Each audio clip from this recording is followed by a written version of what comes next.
felújítására.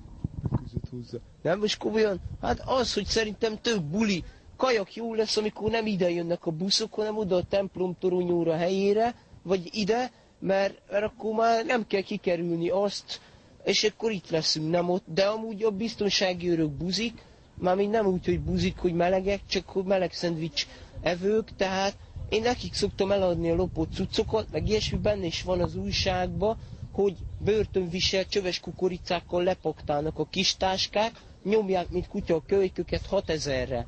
Amúgy meg, annyi zsebes van itt, kajakra görkorcsolyát lelopják a lábadról, kajakra rendesen annyit sírtam, hogy már rendesen kenúzni kéne. De semmi probléma, szerintem kurva jó lesz a busz megáll, vagy elnézést és vagy kisipoljátok. Szerintem tök fasz, tök jó lesz az új mert nem lesz ott, hanem átrakják ide, csak ahhoz kell egy pár ember.